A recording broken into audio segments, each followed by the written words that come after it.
You never know. Yeah, it is. I know, yeah, that's the worst when you're trying to start, just the sheet on your toe. Yeah. Hurts. I know.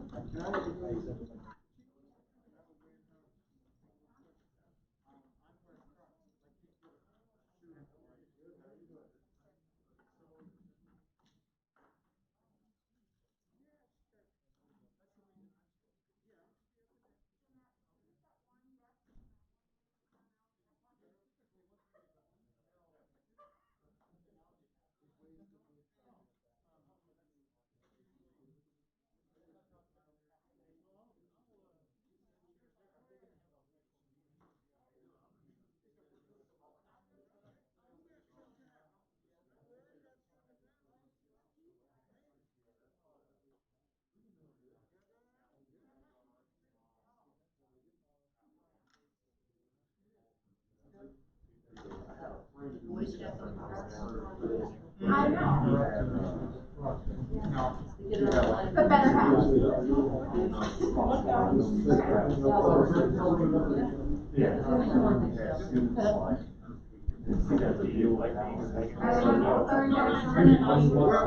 don't do that anymore because the liability is involved in it, it's just too late. So now we just use the basic framing and electrical and stuff like that.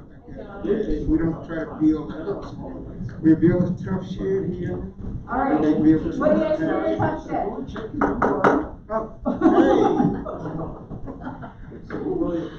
All right. Sorry we're running late, everyone. 5 minutes behind. We're going to go ahead and get this party started. Welcome to the June 18, 2020 combined work session. 6:06 p.m. Good. Hello, Madam Secretary. Regina English. Here. Tina Roscoe. Here. Linda Q. Here. Steve Seaver. Here. Corey Williams. Here. Thank you. I just want to remind everyone who's wearing masks on to make sure we're each using our microphones when we answer. For the board and everyone else, if you can give me a head nod, my ears don't work as well as masks on, complain. Having struggled with that listening. So everyone had a chance to review the agenda? Yes. All right, if I can get a motion. There you go. A motion.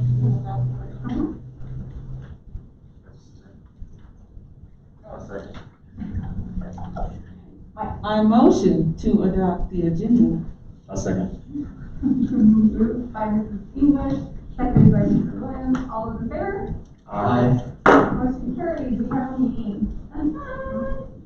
4.1, Wimber, you're up. You ready? Yeah, ready. I'm excited. Heavy. Do you have a mic? Yeah, I'll be right.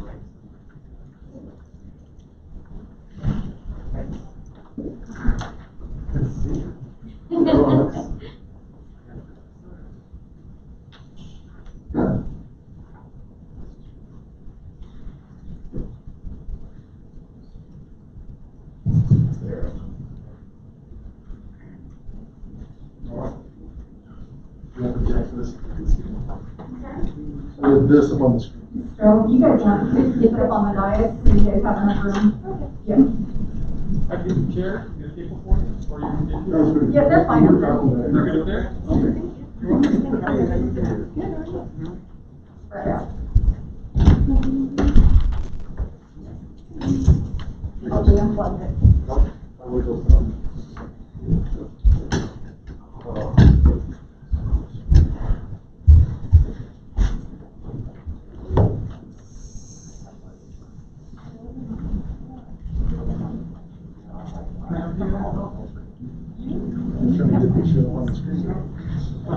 Do you have this one selected? No. I'll check for you.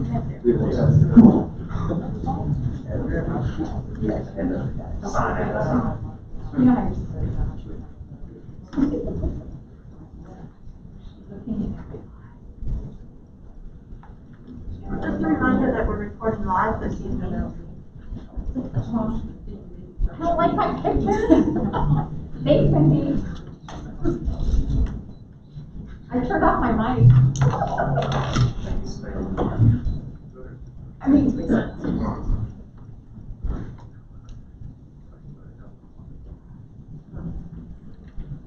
you would like, you can, we have the PowerPoint on our computers. if you Yeah, I want. can do it with no pictures. Okay, we have the pictures, so just tell us where you're at. Yeah, I'll just, I'll go over the window here. So, update right now of finances, we've got all projects, under contract, that we have going through the summer.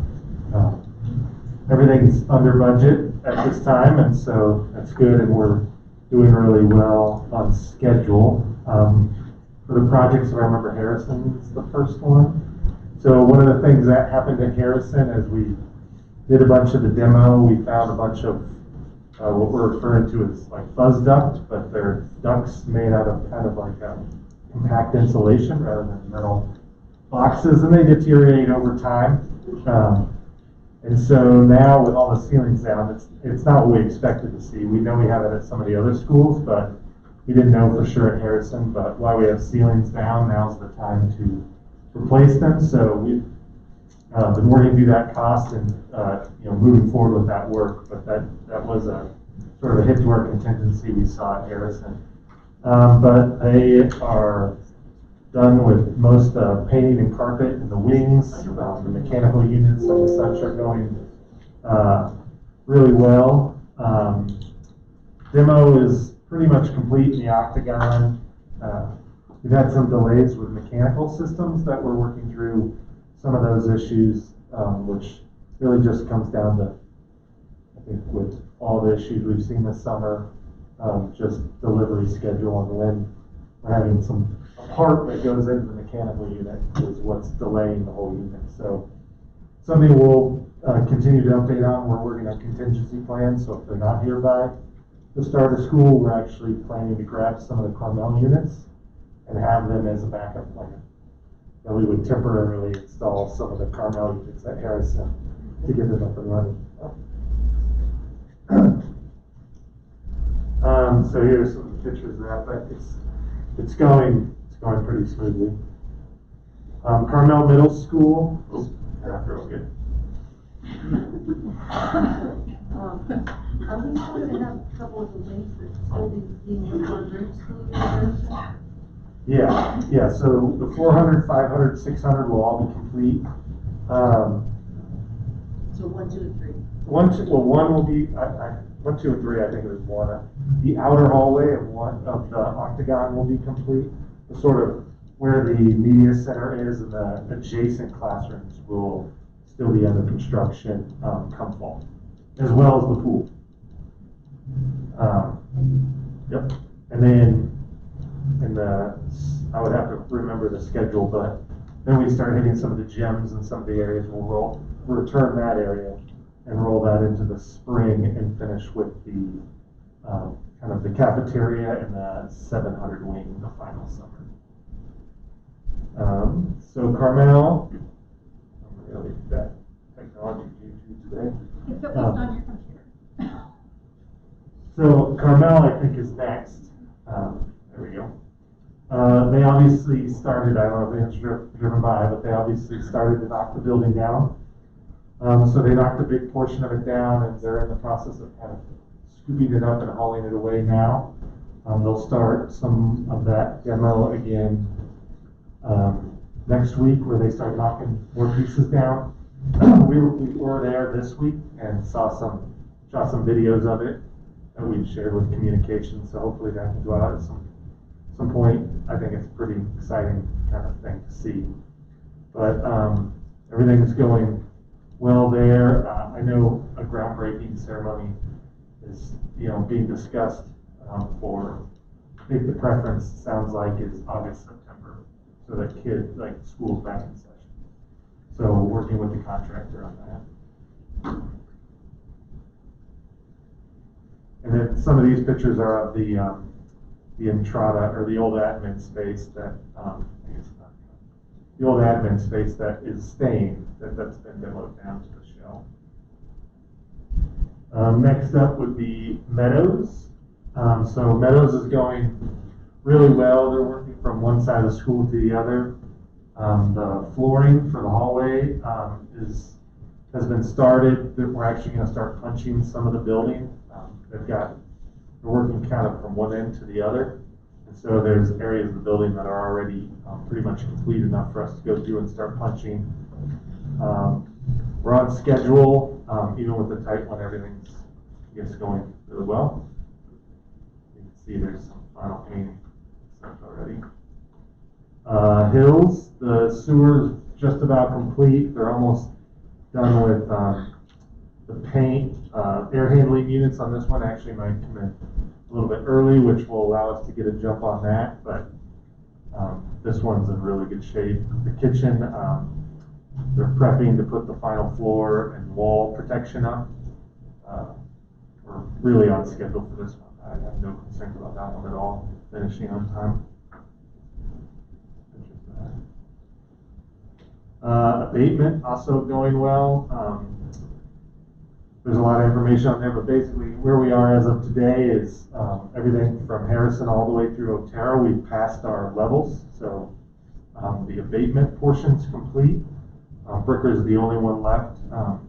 They've demoed it. I believe they're starting grinding the floor this week, so we're just waiting on that final test to come in, and we'll be able to get through Bricker 2. We are about to start the install of the floors, kind of coming back now that all the demo and the grinding abatement's complete, coming back and putting in the new floors. Soaring Eagles is supposed to start on Monday. So we're really doing good on these. The extra time has made them, I think the schedule on these very comfortable. So some pictures of a lot of plastic and such. And then the pool boiler is in place at Sierra, so that work is all complete and signed off with the state.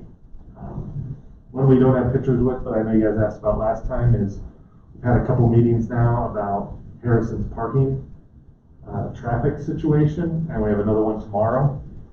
So we've put some sketches together on potential solutions to discuss internally before we pull in the school. I mean, we talked with the school on the first meeting, but we're going to meet with Mark and Catherine and I and the architect to talk about some of our thoughts on solutions. Like I say, looking at it like at a detail level myself, there's not a lot of ideal solutions. I mean, one thing we can't change is there's one road in and one road out. And so that, all the cars have to come down that road and have to exit that road. But I do think there's things with an added entry that allows for one-way traffic, which I think should help quite a bit. But we should have an update. Now there's not a board meeting next month, but following month, hopefully some sketches of our proposed kind of step-by-step solutions. And then the last thing I just wanted to or I guess there's a couple things left. If I remember right, I put the band thing on there. I don't know if everyone saw the invite go out or if they were able to get on, so we're continuing to post pictures weekly on there. And then the last piece is we are about to start on the design of Wildflower and Soaring Eagles. So these are summer 3 and summer 4 projects. But to be ready for summer 3, we need to start now on the design end. So we are about to kick those off in the next month. I would say the unique thing about Soaring Eagles is we're actually designing that a year early, so that I don't know if you guys remember with Sand Creek, one of the challenges we faced was trying to stay under an acre to not cause extra water retainage that would have to be on site. So by designing it a year early, that gives us a summer, if we've got to move a water line or we got to add parking or we got to do some of the projects that are in addition to the school, our plan would be to do those in 2021 and then start the park construction on the addition of 2022. But I guess the big thing to note is we will be spending kind of on around $2. We'll be starting to commit contracts to that in the next month. So just wanted to make sure, I guess everyone's aware of that. But I think that's Yep, that's all I have. Thank you so much. We appreciate it. It's been so exciting. I walk by all the schools and I'm like, oh, look, they're doing stuff. Yeah, I mean, Carmel, if you haven't been by, it's pretty cool to see. I know, I was hoping for bricks. You guys still ain't doing that bricks, okay? I'm gonna eBay some bricks from There's Mount some Franklin miles Park. Get your bricks. Matt, could you elaborate a little bit just on the issue that we're having a little delay in getting that equipment in July? For I think Harrison? Yeah, I think we've got a solution to it, that's the trend. Yeah, right now it's the fan that goes in a big rooftop unit. So the fans come from different companies in the rooftop units. You know, they go buy all the parts and then they make their units. So they don't have the fans, so they need to get the fans in, and then Train can ship us the units. And so we've been working with the contractors to get delivery dates, but then we looked at alternative manufacturers. So we talked to Daikin, another Kmart, Target, I guess, a different brand of rooftop unit, and their delivery times weren't necessarily any better, was going to help us. And so our contingency plan right now is the Carmel units. So take those units, put them off to the side. If we need to, we set them on Harrison, plug them in basically, and then when the new units come, it's a crane comes out, we pull the old one off and swap the new one off. I mean, no delay.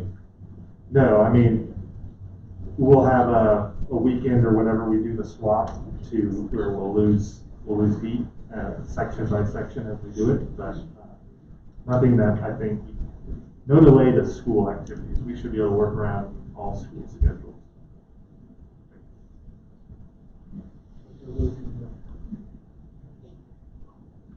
Thank you. Steve, you always have questions. You know, I was gonna say, from the guy who always has a question and is into all of this, you really answered everything that I had in my, so I don't have. My goal. Very smooth. I appreciate the Harrison, an update on that entryway, traffic flow situation. So, no, we're good. It's like surprisingly smooth. I just can't pass along kudos enough, so. I appreciate it, thank you. We're still with the money, just letting you know. Well, I hope so. It's our goal to improve that every day. Corey, you have anything? No. Jim? No. Linda, you good? Okay, thank you. Thank you. Appreciate it. We need to announce public comment. Did I not do that? Thank you, Linda. It's already got time, so we probably should push it. Anyone joining us for the evening, members of the public who desire to address the board on any topic related to board work must sign the roster before 6:30. I will just call it probably 6:40 because it's already 6:20. Thank you, Linda. All good. Unit 4.2, Homeschool Academy. Yeah, I'm so excited. Me too, you just can't tell. Things have been pretty exciting in my little world over there. Lots of buzz in our community because of the new legislation related to vaccination. The video that came out today, I loved, by the way. It gave people some answers to some things about where schools starting. So in that regard, I need to get you a mic for you. sorry. Sorry about that. So in regard, the positive about the video response from my community was that they've had some answers and they knew that the plan was to reopen schools in the fall, which had been the question that had been asked many times. Of course, there was some concern about some of the steps we're taking and considering, but it's kind of what the state is mandating. So I did play a lot of email tag with families explaining that now is not the time to ask these questions or to go there. Let's wait a little bit, see what happens, because it's changing constantly. But I'm optimistic. Our enrollment is up. So I'll talk about that here in a second. I'll just get started with my presentation, I should say, my secretary. She did a great job. Our mission hasn't changed. It's been consistent. We just want to make sure that our families have access to things that they would normally if they were exclusively homeschooling, and providing them an enriching academic environment to do it. We have 3 core classes and 3 what we would call specials. Our families think it's a great balance. We've integrated some STEM activities into our K-2 program, which looks a little bit different than the 3rd through 12, and that's been a big hit. The teachers have done a great job with that. Every year our enrollment has been going up, and I'm proud of that. I think we're gonna go up again, and we have 30 slots in all 12, 13 grades, which means we have wait lists and not very many openings. However, I anticipate we may lose a few families, but you know, that's just the nature of schools. When things change, some people aren't very comfortable with it. So I feel confident at this point that we are going to have a robust and solid school population again this year. I don't know what happened. I didn't touch a thing. Oh, there we go. It just shows, this is our enrollment data. It shows that we serve students from all over the southern Colorado, I should say. Oakland Park, Divide, Pueblo, out east, Yoder, Callahan, all that stuff. So yes. The colors are so close together. Can you point out which number is Harrison? I can. Let me see. Touch your screen. It's just. Can I I'm spinning out really fast. I think, Linda, that they're in order of largest to smallest around the pie. Okay. So if you go 78, 77, 56, it follows down the list of. If you see Yeah, The colors are really hard to see. Yeah, no, it's I just, can't yeah. even see it. I don't have my glasses on. I think they're. Oh, in Harrison, there's 100. I can't see them. Harrison's the top 78. right quadrant. Yep. That's 78, okay. Is it 78? I don't know what, but can you do it? Yeah. Yeah. Yeah, 78. That's probably a good guess. Thank you. I was just like, the pie. Yeah, I think they will write about the colors. That's the first part of the pie, 78. So we have 78 students in B2. You'll see that's probably about a quarter of our students.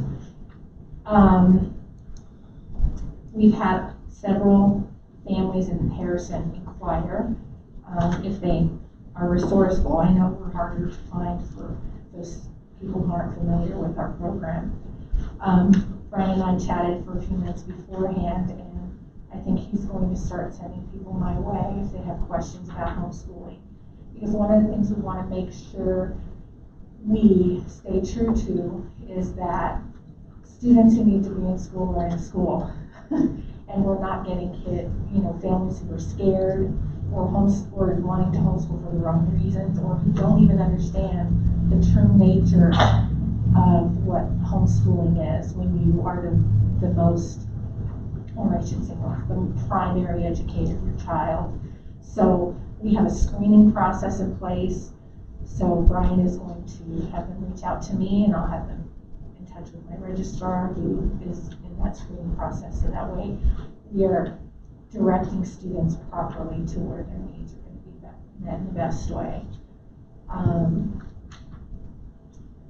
Just some of the classes we've done. We do rocket launching. Our technology class is a big hit, and our teacher decided to stay, which I'm grateful for, because he knows his depth of knowledge for the content is greater than I've ever seen in another teacher who's taught the subject, so we're lucky to have him. Music, our music program is huge, so there are questions about how we're going to maintain music, but I keep telling everybody we're going to see how that goes. We have the space in our gym to accommodate rehearsals for a number of the students to be socially distanced, so we'll cross that bridge when we have more information related to that. But I'd say the percentage in music ensembles is we have over a third of our kids, which is high for music and the arts. So we want to make sure that we serve those kids in some way to continue to, no matter what happens. We have a lot of after-school clubs. We've had conversations about how that'll look with some of the limitations we could be facing. But again, I'm just going to wait it out and see, and hopefully we can figure something out to be able to offer it even in a limited way. Some of the things, we have partnerships with the conservatory and Pikes Peak Community College. This is just a list of some of the things that we've done. We have students in our music program who participate in Harrison High School's marching band. Each year we have a few more. We have things in place, to set up ROTC, or for them to participate at Harrison in ROTC. We just haven't had any takers because it's a everyday type of commitment and not all of them can do that. Our concurrent enrollment has grown, and we have really good success rates. Our registrar is the one who is managing most of that right now, and she's really good at it, and the kids really like her. And I rarely have to be involved because she's doing such an amazing job. So as you can see, her retention or her success rates have gone up because she just can pay more attention to what they need. I did have a few students who struggled when they switched to online in the spring because it didn't work for some of the kids. So we're counseling students to, if they continue to do online, that may, especially if it's their first class, that it might not be a good idea. So that, yeah, but it's still 96% success rate. That's really good. We're proud of that. Oh, and thank you. So now I just want to speak specifically to the plans that on my school board and I have been working on. We met Tuesday and we had an all-day working meeting, and there was no messing around at this meeting because getting everybody together is challenging, but we have plans in place for 3 different scenarios. Obviously, in school, where we're back in school, we are ordering desks for classes that have been using tables to make sure that we can do meet the social distancing requirements. I was in touch with technology, and they said the district is going with Chromebooks, so we're going to do the same thing in the event that we have to go to a different model. We talked about sanitizing stations, masks, temperatures, all of those things that the district is talking about, and we're working on solidifying those plans. Our hybrid model would be half a day of class to reduce class sizes, and then sending kids home with the other half, or the materials to do things at home, and then in the afternoon have another set of kids come in. So that's the hybrid model, and then of course the online only model. That's the one that I haven't spent as much time on because I'm kind of waiting to see what I'm, investigating platforms that we will use to deploy that this spring. We didn't have a uniform method, and it caused some confusion with families because some teachers did one thing, other teachers did another. So we know uniformity is important in establishing that. But we're working on it, and I have a great team to support me. I have a teacher who's been instrumental in some of the processes. I'm a big worldview, big thinker. I'm not only about the system, so I have those people around me to help with that. So that's about it. Does anybody have any questions? I think I want to thank you. We were going back and forth what his presentations look like tonight, and we should really hear from homeschool. Things have changed, and all of us learned to adapt around education. It's nice to hear what families are dealing with that have different elements and what their thoughts are. So we really appreciate taking time to see. Yeah, I do, and I just echo Jeannie. Thank you we did deliberate. How do we do this? How do we keep everyone safe? And do we need these? But yes, there's an element of everyone's a homeschooler now, almost kind of. Not really in the system, but right. and to see the homeschoolers want to come back to school and classes and have that system that's working, that we could both, not one mold fits for every kid, and it's fantastic that we have you to be able to serve that population. Like all of there's an element of each of those, so I won't say this for you guys because it's really exactly the same. So we appreciate you being here tonight and serving the population you do. Hopefully we can learn from each other and come back from this better. I agree. Okay, well, thank you very much for having me. Thank you.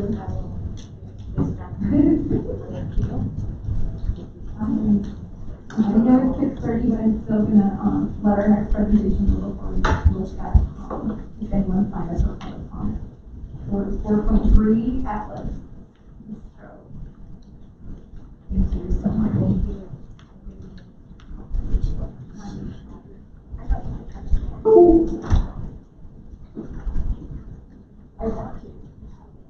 I'm not eating a session.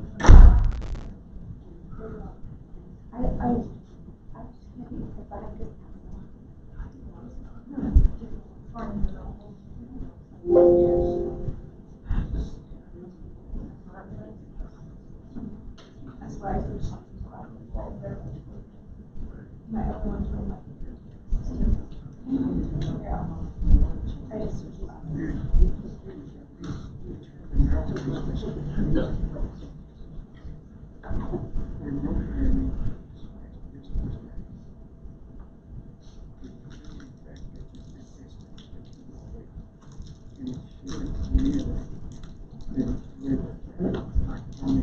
Good evening, everyone. Thank you so much for having us here. And originally we usually go in the February timeframe and have that pushed back, but we have this new school board. This is Brittany Stroh, the CEO of Atlas Preparatory. But it's actually a great time to give some updates as we work not only through what our end of the school year looks like, but working on launching our elementary school. So really happy to be here and to share today. I'm also here with Nico DeVries, who's our head of school, so he'll be focusing on some of the more academic components of the program. We'll highlight our character components and our community as well. I always like to start off with the mission of Atlas Prep. So I mentioned we have three pillars: education, character, and community. While we're school first, we recognize that our students oftentimes need many other programs to come around them and provide those supports for them to be successful long term.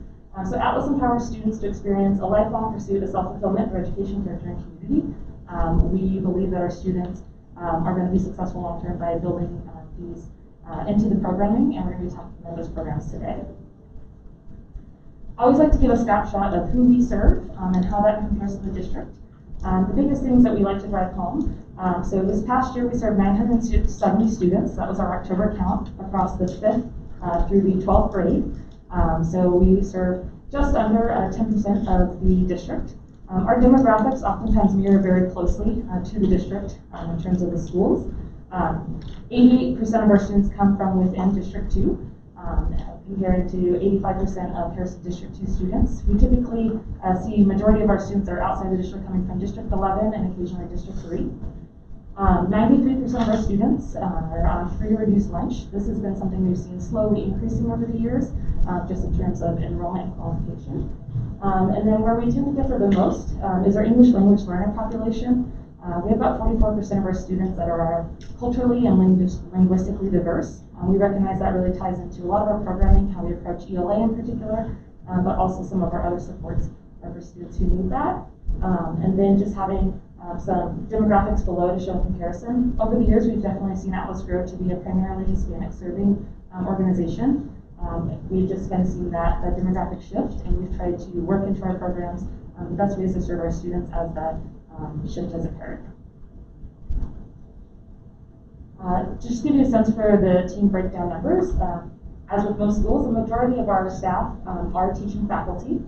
So general education being the largest area. Then our special education faculty, we do have a little bit of a unique intervention program, the next group. And then we do staff our character and mental health a little bit differently depending on the school, but we have a number of counselors, school psychologists, and social workers that work in that space, funded not only through general PPR, but also through EARS grants and a few other grants we've been really fortunate to receive through the CPE. And then the last buckets being a bit smaller, but our administrative support staff, school leadership, and the facilities team.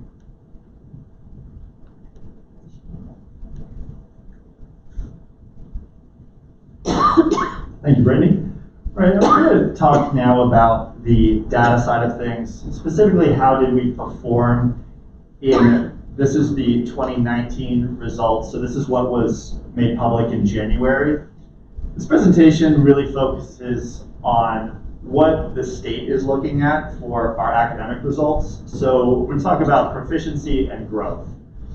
This first slide shows Atlas trends for the middle school in proficiency. The state measures mean scores for proficiency.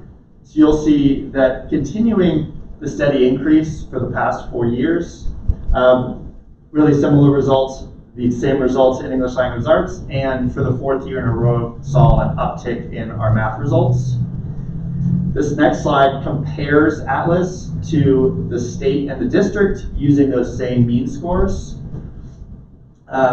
You'll see, once again, we really saw strong improvement in our math results in the 2019 school year.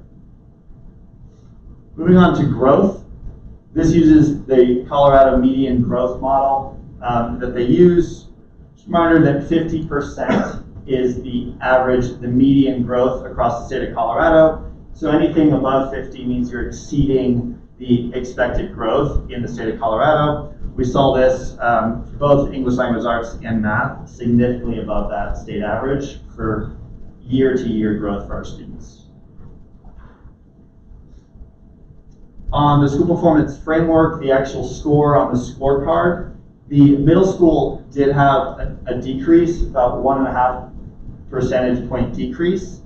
That primarily came from our 5th and 6th grade. If you remember, our school actually has 2 report cards for middle school because 5th grade is considered an elementary. So we get 2 scorecards, and there's a simple average. So even though our means improved significantly, because of the way our scorecard is cut, our proficiency in 5th and 6th grade had a slight dip, and that's the cause of the dip in our results, was specifically 5th and 6th grade proficiency levels. Our 5th and 6th grade also last year started the lowest that they've started in 3 years. So our new 5th grade class was the lowest that we had seen in 3 years. Moving on, what I thought was important, rather than just comparing to the state as a whole or the district as a whole, we wanted to look at other similar schools. So as Brittany said, we serve over 93% of our students are on free and reduced lunch. Look at other schools across the state that serve a similar population. So we took all schools across the state that serve over 80% free and reduced lunch students and looked at their SPF scores. And we saw that Atlas was actually the highest performing school in the state that serves over 80% of the population free and reduced lunch. Moving on to the high school, similar trend over 3 years because we transitioned to SAT, PSAT 3 years ago, so that's why there's not 4 years worth of results here. You'll see an improvement across all 3 tests. For comparison to district and state, we saw that ELA, our reading and writing results, continued to be slightly lagging behind the state.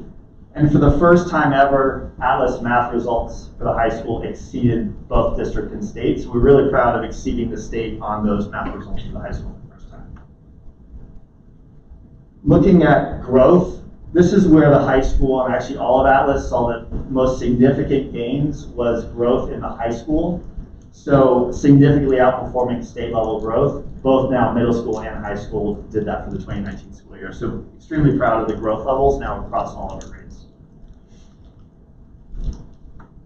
Because of that huge jump in growth and proficiency, we saw a 10% increase in our SPF score from the 2018 to 2019 school year. So now with an SPF that is pretty similar to our middle school SPF, both scores over 70%.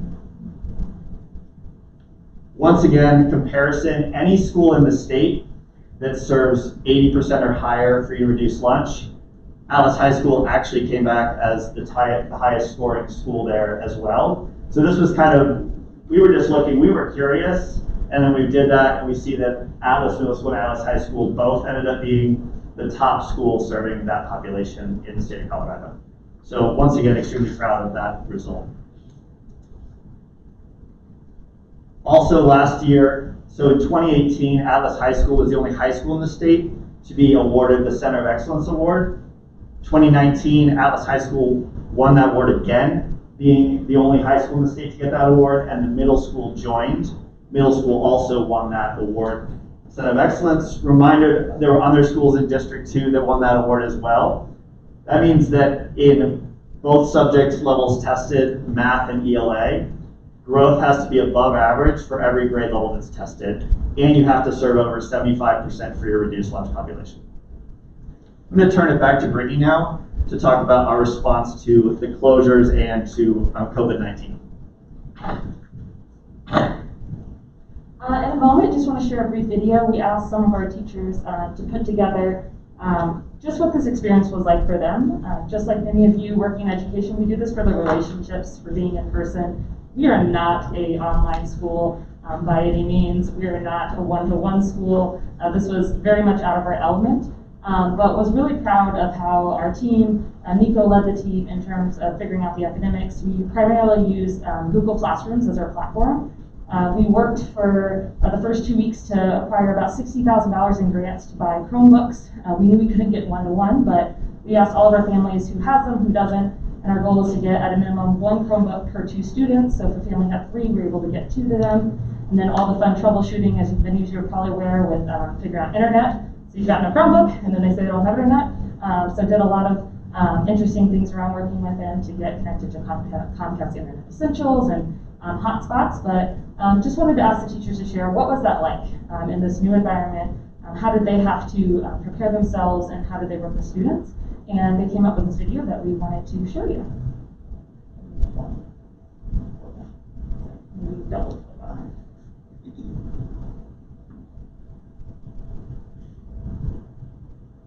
It's live on ours too. On this one. Sure. Okay, go. Yes. Last few steps. 2 more steps all day. Students entering the Elevate program need something different. Our goal is to build a new sense of success. Our students have excelled with a smaller program, daily study hall, peer tutoring, and restorative behavior systems. But what happens when all of those supports disappear in a global pandemic? And no shortcuts to finding success for our students. Our first step was to lean into the trusting relationships we had built with students and families through the Atlas Advisor-Advisee model. We spent the last day of in-person school with our phones out, sharing all of our cell phone numbers and email addresses, gathering quick information from 100% of our students and families. Our second step was to communicate with daily emails, texts, and phone calls to share everything we knew and everything we didn't. As we rolled out online learning, we shared tutoring opportunities, class meetings, homework reminders, along with community services, food banks, and messages of appreciation and thanks. And who would have predicted that this year we would need to share our love and pride for 8th grade students with a mask and a parade? Next, we made ourselves available. We shifted our work time to become available for students and families around their hours, not ours. Late evening tutoring sessions became the new norm. Stuck on a lesson? Call us. Not sure how to type a paragraph? Let's share screens and look at it together. This availability opened up doors for students and families to seek help and support at a time when the learning worked best for them. Finally, we wanted students to know that their education was important and they mattered to us. We held high expectations for quality of work and leveraged relationships with students and families to get the work done. 100% of our students and families connected with us during online learning. 100% of students completed online assignments in Google Classroom, and we had over 80% of our assignments completed, all in a time when nobody was sure what to expect. But through it all, we held true to what we believe, that all students can be successful with the right supports. And perhaps the supports we needed at the end of the year were different than what we imagined, but we didn't let the confines of a global pandemic keep our students from getting the education they deserve. It's been a long day. So that just captures one element of the programs that we have at Atlas.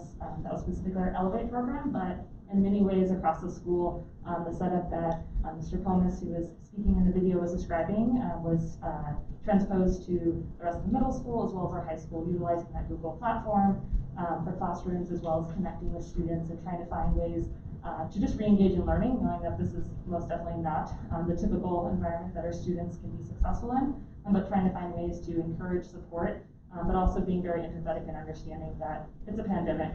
This is not business as usual. So we're just really proud of the way our teachers were able to respond and adapt, and the way that our students and families were able to also respond and adapt. Just wanted to also highlight, as I mentioned, community is a big element of Atlas, and so we continue to work with some unique partners and some partners that work across the city. So Big Brothers Big Sisters has supported our Mentor 2.0 program for the past few years, which is a one-to-one mentorship program for our high schoolers, 9th grade through 12th grade. Aspen Point comes on site 3 days a week to offer on-site mental health services in conjunction with our counselors, but a little bit more of the acute care. Catholic Charities runs usually about 200 individuals enroll a semester, and that's open to the general community. They host it at our high school for English language learning, as well as citizenships and Know Your Rights classes. And so that's a partnership in its 5th year that we've been pretty excited to have, because, as most of you know, schools aren't used from 6 o'clock to 8 o'clock at night. So it's a great space for the community to come in and be able to offer that. And then our Colorado Springs Food Rescue Partnership has been a huge one that actually continued into the pandemic. It's where Colorado Springs Food Rescue, as well as Cancer Food Bank, supports our on-site food pantry that typically serves anywhere from 60 to 80 families a week, and is entirely run by our high school students. They do a food justice and food insecurity internship learning program as well. But that food pantry adapted a little bit as we did our emergency food services at bus stops. So we knew that the district was doing a really great job of offering at schools, but we also knew that some of our families didn't have as easy access to transportation. So we chose about 6 sites throughout the district where typically bus stops or parks were, and sent our food services out to those sites so that families could walk to them pretty easily, and just try to situate them between some of the district sites so that we weren't overlapping too much with it, but hopefully creating greater access. And our food pantry continued to take some of those supplies there too. So offered the meals for anyone between 0 and 18, and if they were above that age range, they could grab some of the items that the food pantry was providing as well. And then lastly, Kids on Bikes. So we have an on-site bike locker that our classes and our families can use to come and rent bikes and go on bike rides throughout the community. Did want to give a brief update on our elementary school expansion. So a bit of a pivot, but we were part of the bond that passed the district, and we're super fortunate to start to build and now soon complete our capital campaign project. I'm sure many in the district can attest to as well. Construction never goes as planned, and there's always surprises, and they're not usually good surprises, where they say, hey, we saved you a bunch of money. But we've been really fortunate that things have moved along on a pretty good timely schedule. In total, we're looking at about $14.5 million for a gym, an elementary school that will serve 300 students, and then a track and field complex that will serve all of our grades. We went with a pre-manufactured metal building structure, which was very cost-effective and efficient for our needs. And we're really excited that we should be getting the keys. I'm not going to say the exact date because I feel like I'll jinx it, but mid-July, prior to opening. And we'll be moving in a lot of equipment and a lot of desks and chairs and assembling them very quickly in time for our fall opening this year. So it's going very well. We, as I said before, we're really fortunate to receive about $11 million from the bond project, and went out and fundraised an additional $3.5 million in order to close out the cost for FF&E, as well as some of the construction. Just want to wrap this up shortly to actually have Nico talk a little bit about how we are planning for next year, because I know Norma mentioned that The board may be curious to hear how we're planning for reopening this fall, so I'm going to turn it back over to him. Thank you, Brittany. So really in initial planning, we want to make sure that we're ready for any potential outcomes, any potential guidance that's going to come to us. So we've been working really, like you see most other schools, most other large districts, working on really 3 possible outcomes. Scenario 1, we are 100%, all students can come back on campus for in-person learning with smaller size cohort-based classes. Scenario 2, much more of a hybrid model. Some days students on campus, some days students are at home in virtual learning. And then scenario 3, 100% virtual learning model with availability to students to still come on campus if their families need students to come on campus for that safe space to engage in the virtual learning. We want to make sure we have plans for all of those 3 possible outcomes, knowing that the most likely outcome is 100% students on campus 5 days a week. We want to make sure that we're ready for that, and that's where we're spending the majority of our time planning. At the same time, have that ability to seamlessly transition between those 3 scenarios. That planning process has involved our principals, assistant principals, and our grade team leads from all of our individual grade teams to make sure that there is strong teacher voice in all of that planning. You'll also see as part of our parent conferences, we did 2 parent virtual conferences during the closure, one in April, one in May. We saw about 90% completion of those conferences. Those both involve surveys regarding parents' comfort level with coming back. And we have another parent survey going live next week, along with a staff survey going live next week, to make sure that not only we get the teacher voice, but that we're getting that family voice in there as well.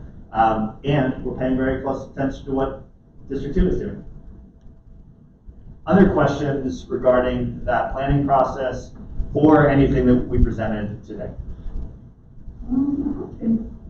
Thank you for being here. As always, I'm a huge Atlas fan, and I appreciate the way you accommodate your families and understand their needs and where they're at.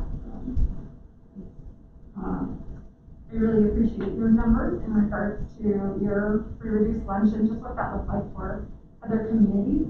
I always ask for numbers from other communities too, so when you pick for yourself, I'm like, can I get a number from, wherever, but I was interested in hearing about how you guys were going to handle pandemic, and I noticed that you guys didn't have some laptops and some resources at the beginning, and so thank you for putting that in there. I think personally, I was like, how did Atlas overcome this? What did they do, and how did they make it happen for their students and their families?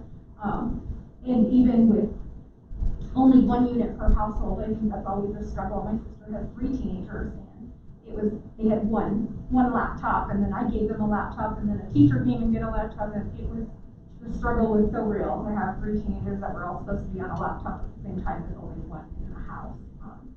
So I appreciate that your family, you really took that into consideration. We did have a number of questions as you went up in a couple of your specifics. Was that the same cohort that moved from middle school into high school as your numbers went up in math and in ELA? Yes, I mean, so that was showing the actual test. So that's not the same cohort. We presented that last year. We did that study 1 year ago of one cohort of students. It was actually 106 students who had been with us for 3 years in a row. And what we had seen is that they came to us in 6th grade. Approximately 75% of students were below the national average combined in both math and ELA. And then we saw by the time they entered 9th grade, that same 106 students, that was flipped. So over 75% were above national average. So we've done that study following one cohort of students for multiple years and really trying to correct for students coming and going. So that's why that was that 106 number. 106, if you're here for 3 years in a row, what does that look like? This is not cohort to cohort, but you'll see the same trends are happening middle school, high school. So that, if you will, right, that high school cohort from 2019 would have been the group that was 2017 on the middle school slide. Yeah, and I think we've been looking at cohort, data just a little closer. Yeah. Anyone have anything? I have a couple questions for you guys, just quick. What's your retention of 5th to 6th graders? Just an estimate. Yeah. How many stay with you? Yeah, so I would say that the estimate would be over an 80%. Yeah. And then how's your registration going for little people? Brittany, you wanna? Well, recruiting in a pandemic is definitely proving to be a little bit different. Our typical strategy is knocking on doors and being at events, and well, in a pandemic, that's not the usual thing right now. We are starting up some canvassing, so some socially distanced, safe way of knocking on doors here soon. But currently, we have right around 70 students registered for our kindergarten and first grade. And we typically see our largest uptick, and I think the district does as well, is in July, right before school starts. People start to think about, well, I should probably enroll my child. But right now, we're right around 70 students that are enrolled. We appreciate it, Brittany. I know you invite us sometimes, so if you can continue to do that as your elementary school opens, so we can get a walkthrough before, I know we walked through when construction started. Just another walkthrough before you open those doors would be great. Absolutely, and we're working on some type of plan for having a ribbon cutting that's socially distanced, or I don't know what it's going to look like. Won't pretend. But thank you so much, and I think what we always want to reiterate every year is that we're really proud to be at Harrison School District 2 school. We serve the students in our community. We know that sometimes our students come to us for a variety of reasons, but we're really excited to always mirror very closely what the district is serving and to be part of the district as a whole. So thank you. And anyone that hasn't had a chance to see your food pantry with Colorado Springs Food Rescue is pretty amazing. So I just always, every time I go in there, it's so impressive that our students are running this room without food justice and how that affects their families. So every time, I'm excited. No one's wet. Pretty good. Definitely have an invitation when it opens up again this fall. Thanks, Brittany. Alright, moving on. We started out behind and we're getting further behind, so let's see if we can make this up. Matters are reserved for board action, we're at 5.1. Everyone had a chance to review, Shelley's doing this presentation. I bet this is a long one, I have to read. You just said we're going to catch up. Oh my gosh. I was like, wait, I opened this and I was like, oh my goodness, we just talked about this.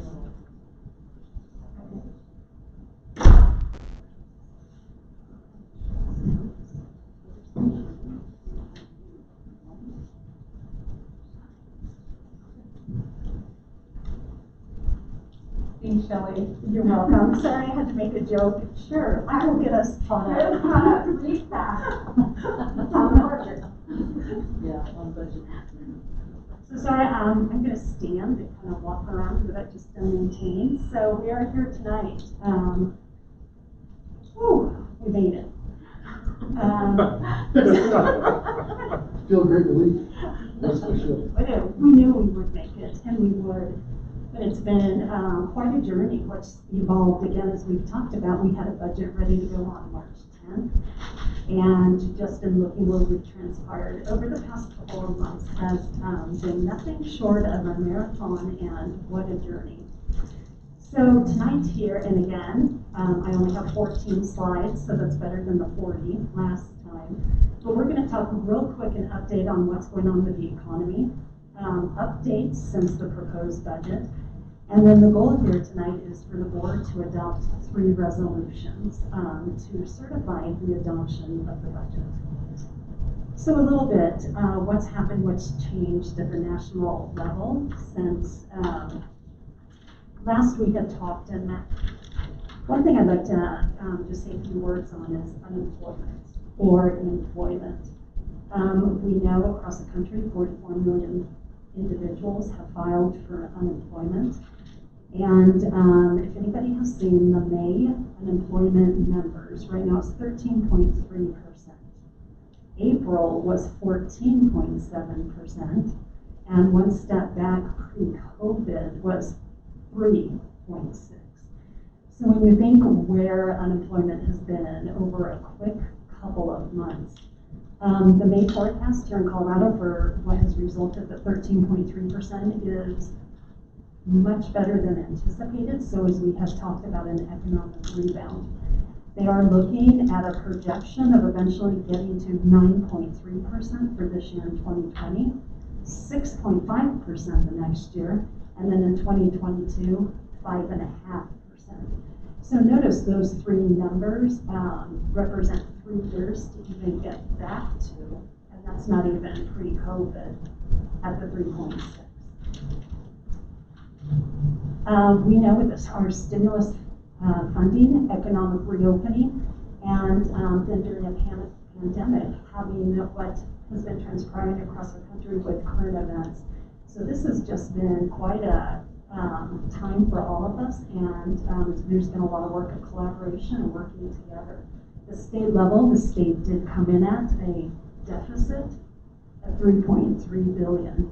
So that has really geared up the work of where the state is, and as that falls down to us as a school district. I was just reflecting back at the time we put this to bed, a week ago, estimated for the School Finance Act to finish, and I believe that was just Monday. So again, all school districts, we're all in the same boat together, and really appreciate the collaboration and work, because it does take a team and a village, and for all of us to get to this point. We also know and still recognize at the local level many community needs and resources, and that we will continue to see that, I think, throughout the year. So a glimmer of positive hope at the national level and the state level with the economy is that hopeful signs maybe that it may rebound quicker. But there's the other side also saying expect next year, 21-22, to even be not so good, and especially for school districts.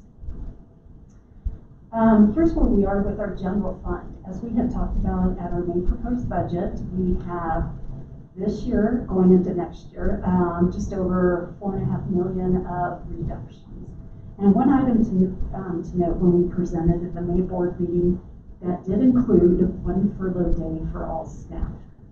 We have since gone back to the table, and some changes in the School Finance Act, we have taken that off the table. So we're excited about that. John and Wendy, in making decisions, felt that was the right thing to do. So here's where we're looking at our per pupil revenue. Statewide, all school districts started a base number, and that base number went up for 1.9% for inflation to just over $7,000. Unfortunately, as a result of what's happened with the cuts to school districts and the negative factor, Harrison will see a $515 decrease per pupil. So our PPR number for next year, 8243. We know too with our student enrollment, we're projected, and it's in our budget, to have a decrease of 88 students. That still remains to be seen, because as with COVID and where things are at, monitoring our enrollment and our October people count enrollment is going to be, critical. And the state is, having a lot of conversations about what that may look like for the fall. Our biggest and kind of reflect and think, it's sad when you think, oh wow, maybe the cuts aren't as bad as they materialize. At the time when we presented the proposed budget reductions, and from the state, from CE, we're at 15%. They have now, amidst all the wrangling of the legislature between all the different movement of cash funds, one-time transfers, it's resulted in about a 5% decrease to school districts. That says something a little bit different when you look at the negative factor. I know this is Steve's favorite, yes. Yes. So it's just really bizarre to see the negative factor, the yes factor, it is in a sense double in 1 year. So constitutionally, it cannot go above the 1.18 billion.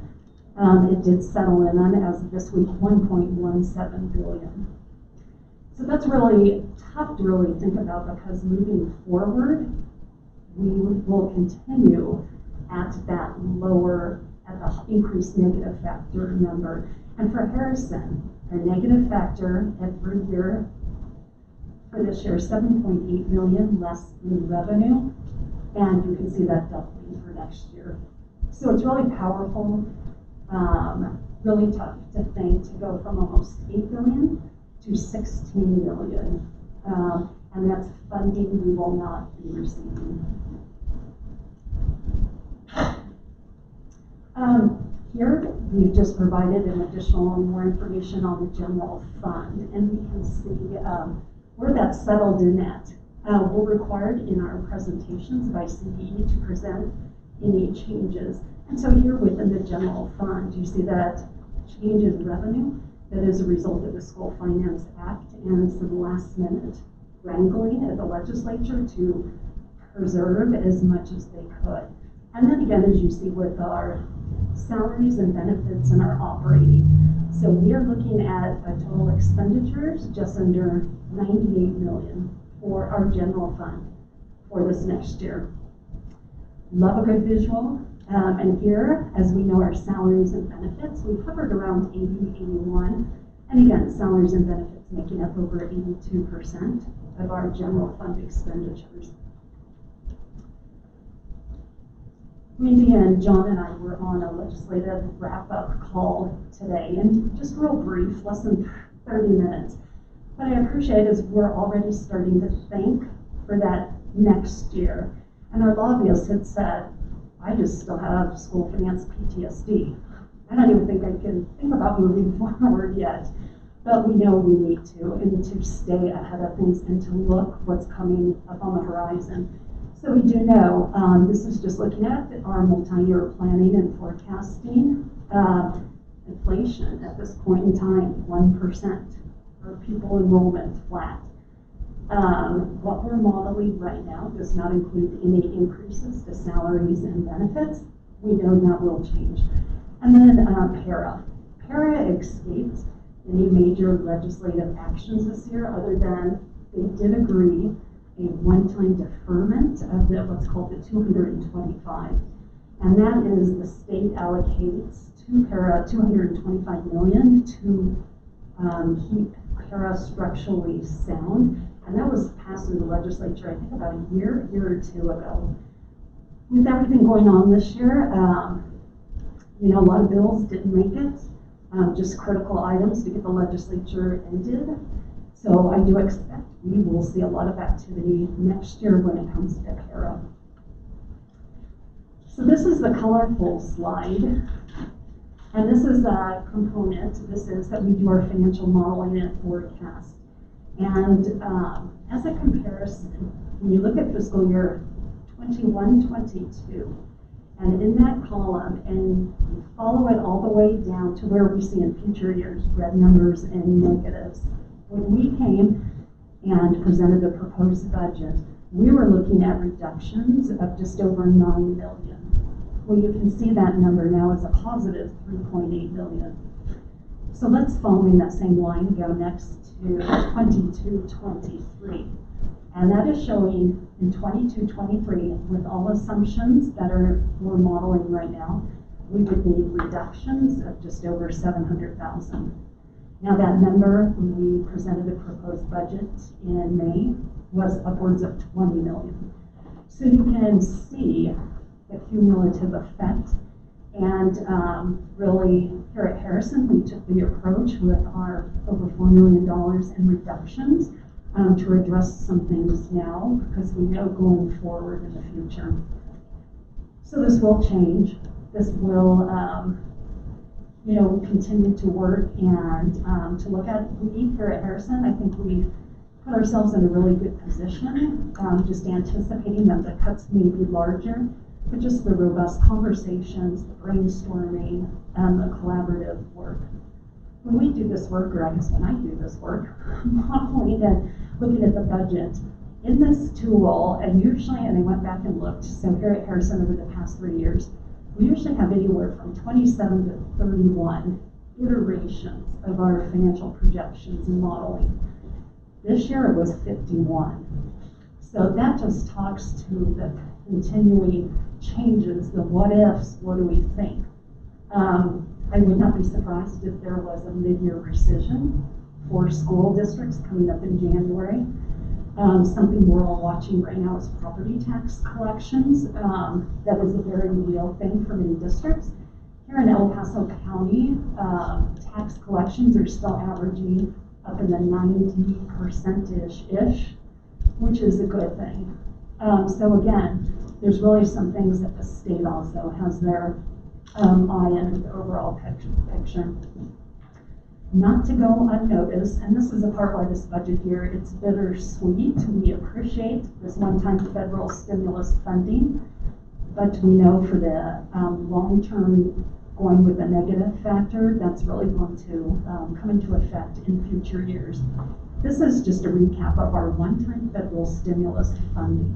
So just to recap real quick, we have our CRF. Harrison, our allocation was $8.3 million. Out of that, about $1.7 billion was passed on to our charter schools, Atlas included. So the district has about $6.6 million to spend between now and December 31st, and the guidelines we're given is really coronavirus related, PPE, technology. What does it take to get up and ready for what might be that new environment for learning? To date, Harrison, we've spent probably roughly about $2.5 million, and that's been the majority at this point on technology related type of items. It's great to think we have 6.6 one-time money to spend, but just even placing an order for 7,000 devices where students have one-to-one, that in of itself, was a third of our funding. So we know, as Wendy and John and I say, no dollar will be unspent. Any funding that's not expended, spent, received by December 31st does go back to the state. So our second pot of money, ESSER, Harrison has been allocated $3.3 million. And again, as we talked to, it aligns with Title I parameters. We have 2 years to spend it, and the plan has to be developed and submitted to the state. So I know superintendents have their eye on August, September to really work through that and finalize. So we're working so hard, on our CRF funds first and to get a plan together. So many really different parts and pieces.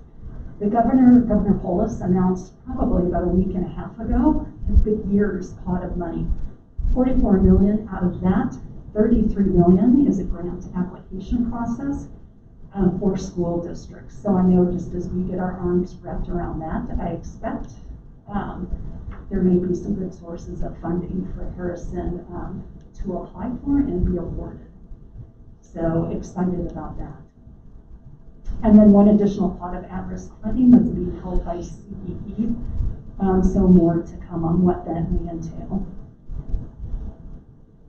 So with that, here just a recap of all of our other funds, any changes from when we presented from proposed to adopted. The main change being up in our grant fund, which is where all this federal stimulus funding is accounted for.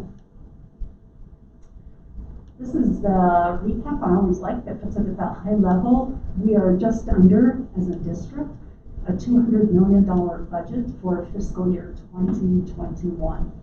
So you can see it here, the breakdown between all of our other funds.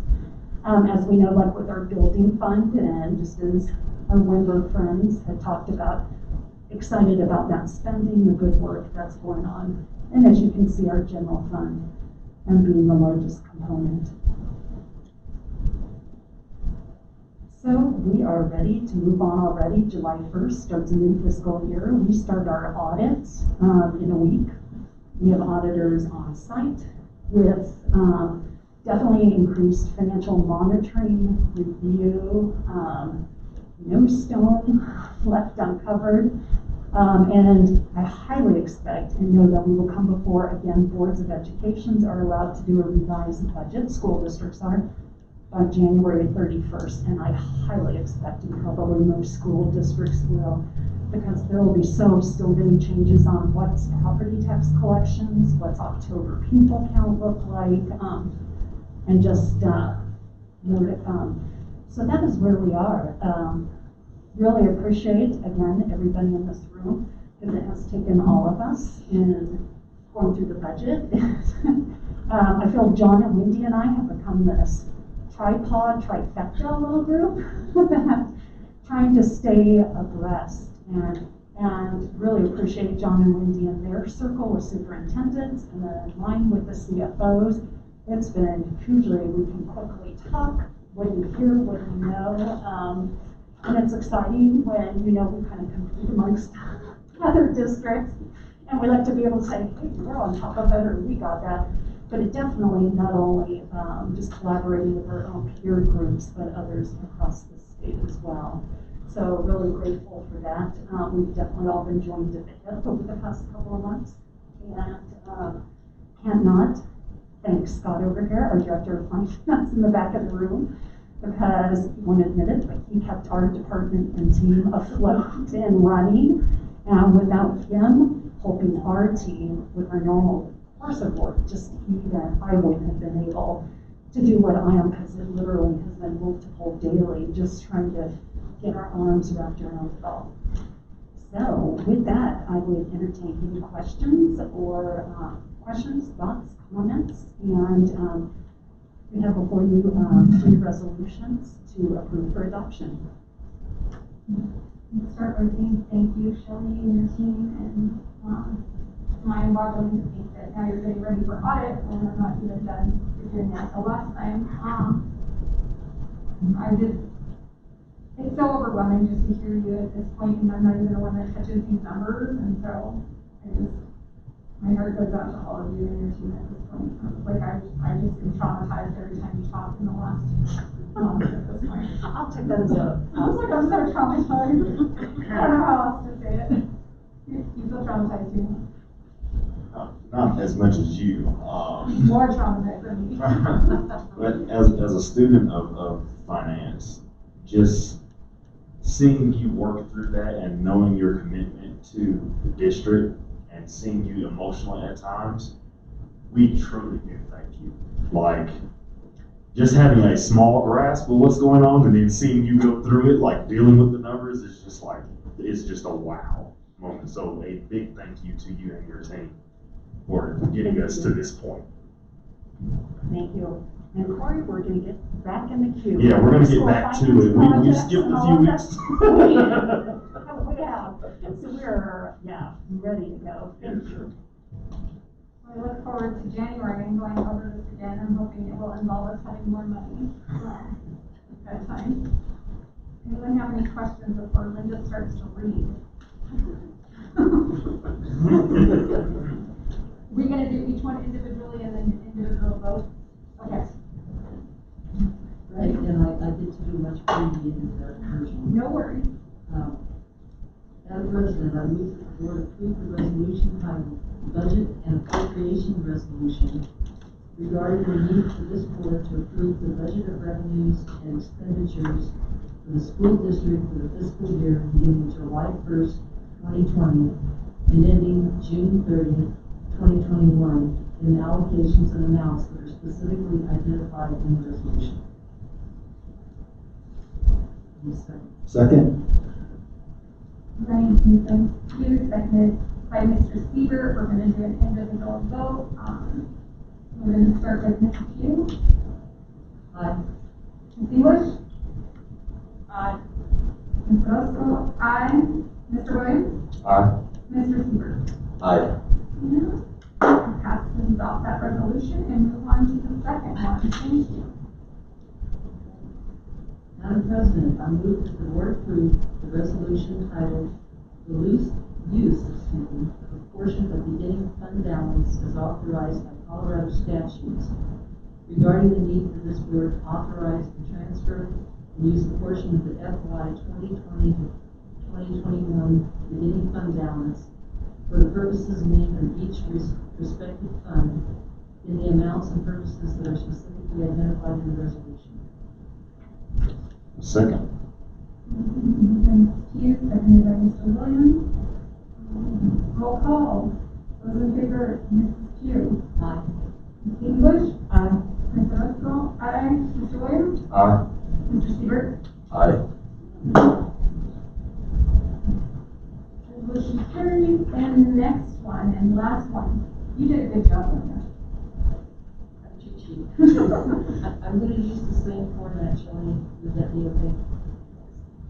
Madam President, I move the board approve the resolution titled Supplemental Budget and Appropriation Resolution that authorizes the use of funds of 2020 and 2021 in the amounts and purposes that are specifically identified in the resolution. Second. Moved by Mrs. Pugh, seconded by Ms. English. All those in favor, we'll start with Ms. Pugh. Aye. Ms. English? Aye. Ms. Roscoe, aye. Mr. Williams? Aye. Mr. Siebert? Aye. Ayes have it, and resolution. We're on to the next thing.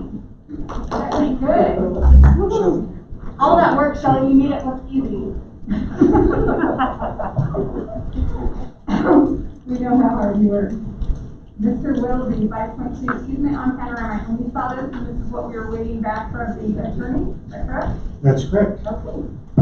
So there's numerous documents there, I've tried to put them together. There's a temporary construction easement, and with that, there's a drawing.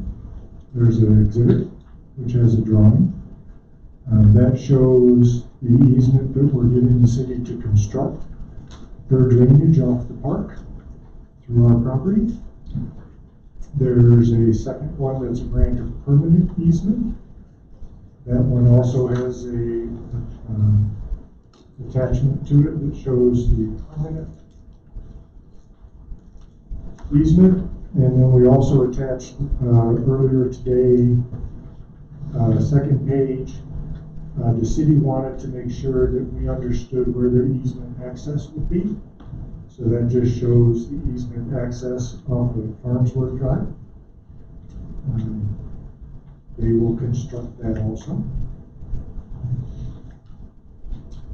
And then the third document that you have is a memorandum of agreement that shows the amount that they're paying the district for the easement. And I'm not sure what questions you'd like. And we can address each document separately if you need to. Our understanding was we were just waiting to get back some feedback from the attorney on this. That was all done. Okay. So that was, I think, the board's only question. Yeah. And our attorney and their attorney got together and agreed to all the language and. We didn't have additional questions for you, we just had some reservations around whether it went through the attorney. So Yep. I don't think we need to go through each document unless someone feels comfortable. You guys don't want to map it out. Highlight it.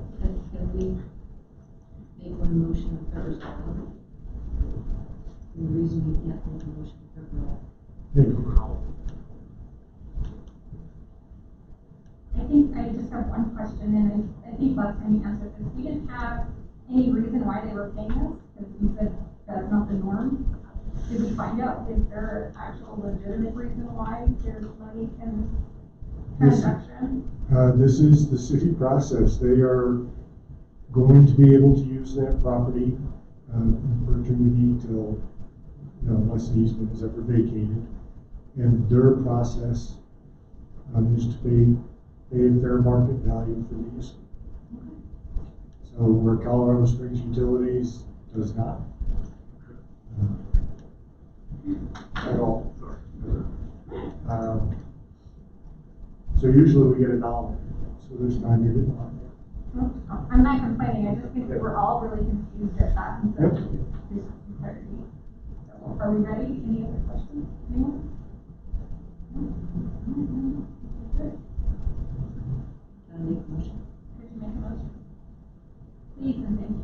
Having the documents reviewed previously by our legal counsel, I move that the documents included in the agenda for the resolution on easement of Panorama property be passed.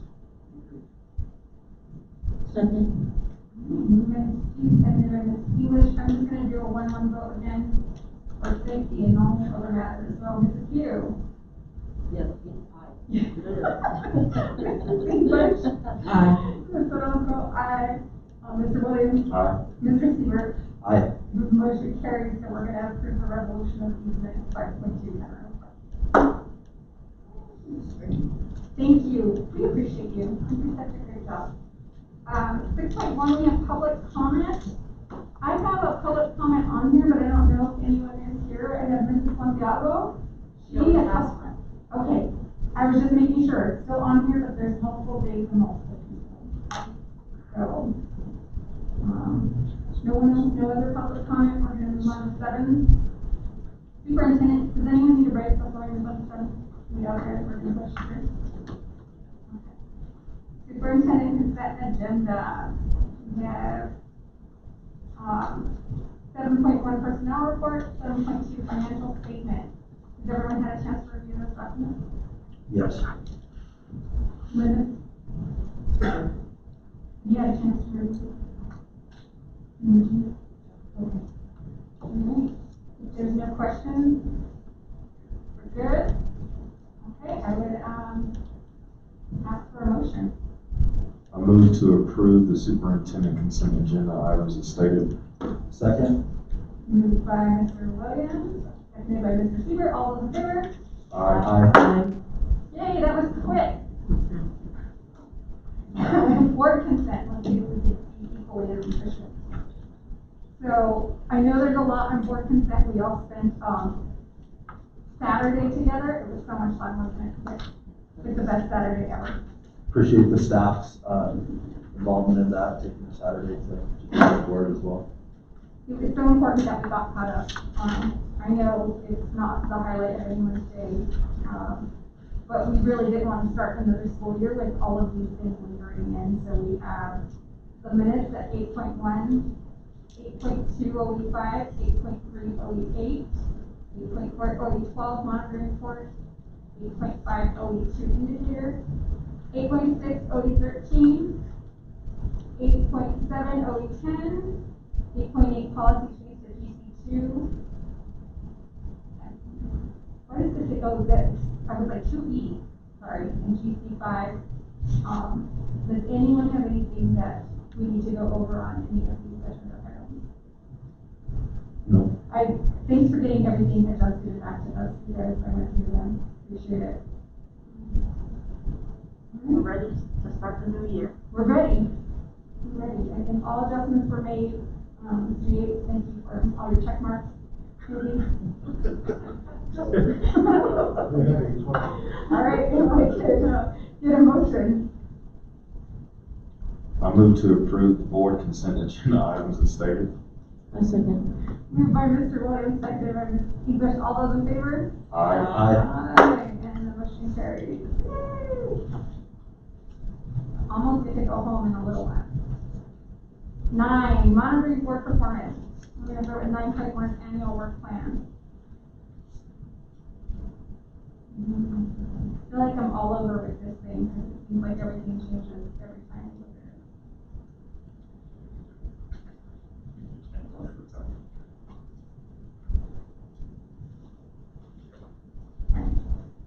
So for July, the only thing we have is graduation, right? And one's at 9 a.m. and one's at 6 p.m. Are we sitting in the sun during this graduation? Can I have some Well, 9 information a.m. about yes, the and 6 outdoors? p.m. when you'll be sitting in the lights. Okay. It'll probably be hotter than the sun. I need sunscreen and mosquito spray is what Yes. I'm trying to tell me. And your sunglasses. Alright, so, I don't think I have anything. Oh, wisdom sharing is virtual, that's already been added. And we haven't heard anything on CASB. Still too early. I don't have a one. Well, we know that the fall delegate assembly is on the 16th and 17th. So it's the annual conference. It's all in. Yeah, the fall delegate. Oh, yeah. Okay. Did we need to add R2 to August? To work on everything, yes. Thank you. Work on the committee report.